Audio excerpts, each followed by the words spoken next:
Dear students, today we are going to start our topic, the main features of the administrative structure of the Arab Empire. Students, the Caliphs introduced new administrative structures in all the conquered states. These states were headed by governors, also called amirs, and the tribal chieftains, also called ashrafs. So there were two main sources of revenue for central authority: taxes paid by the Muslim and share of the booty obtained from rates. जो main treasury में amount collect होता था या इनकी जो main salary थी वो ये था कि जो मुस्लिम से वो टैक्सेस कलेक्ट करते थे, ठीक है, taxes paid by the Muslims and a share of the बूटी ऑब्टेन्ड फ्रॉम रेट्स। मतलब जो अलग अलग स्टेट्स पर ये लोग लूटपाट करते थे, उन एरिया से चीज़ें को लूट पकड़ के लाते थे, उनको आपस में शेयर करते थे। तो these are the main sources of revenue for the central authority. Clear?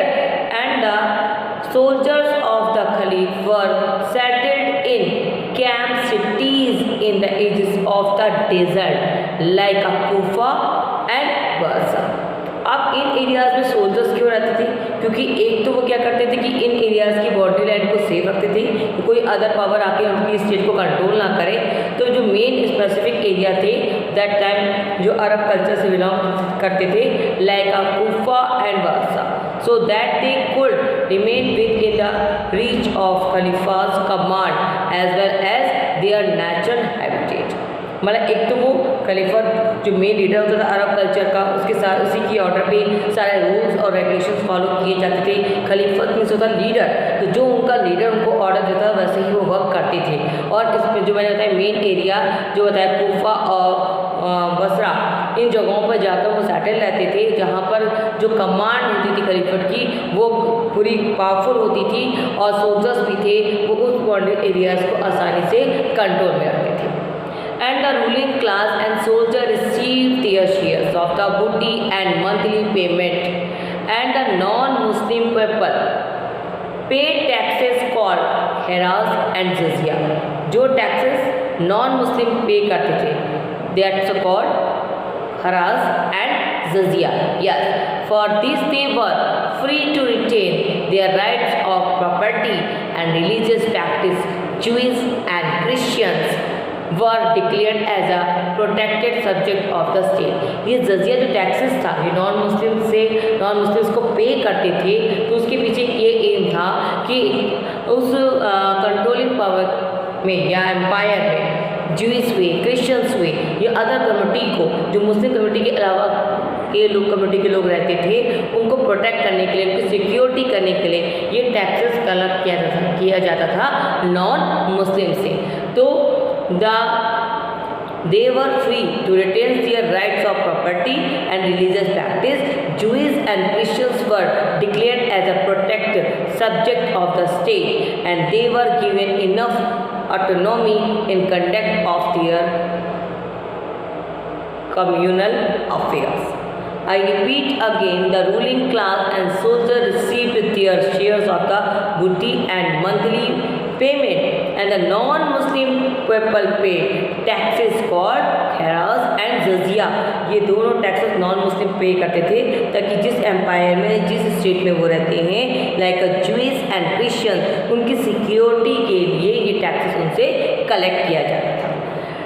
Still you know that कि प्रॉफेट मोहम्मद ने इस्लाम कल्चर्स को फाउंड किया, यू नो दैट, और उसके बाद की जो उनके सक्सेसर रहे, ठीक है, वो इतने ज़्यादा पावरफुल नहीं हुए कि इतने लॉ मक्का मदीना की जो कमिटी को इन्होंने कंबाइन कर लिया था इस रूल्स और रेगुलेशन के रिगार्डिंग। अब वो टर्म टू टर्म स्टेट में डिवाइड होने लगे। जितने वो स्टेट और रीजन में डिवाइड होते गए उन्होंने खुद के अपने खलीफेट्स को अपॉइंट करना स्टार्ट कर दिया, यानी कि वो कम्युनिटी जो पावर थी अब धीरे धीरे डिवाइड होने लगी। जो नंबर्स ऑफ डिवाइडेशन होगा तो नंबर्स ऑफ डिफरेंसेस क्रिएट होगा, और डिफरेंसेस क्रिएट करने का मीनिंग ये हो गया नंबर्स ऑफ कॉन्फ्लिक्ट और रिवॉल्ट का बात होगा। ये क्लियर था। तो उसमें इसका रिजल्ट भी आया। Result is that the खलीफ Ali fought 2 wars against the people representing the aristocracy of Makkah।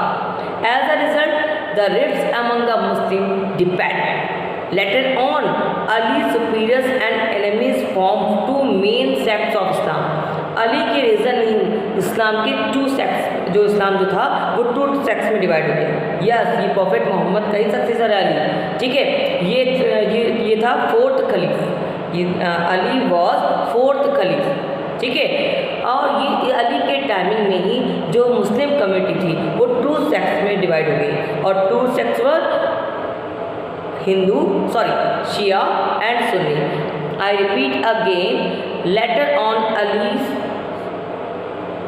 Ali's supporters and enemies formed two main sects of Islam, Shia and Sunni. And Ali established himself at Kufa. Ali ने खुद को कुफा में settle कर लिया.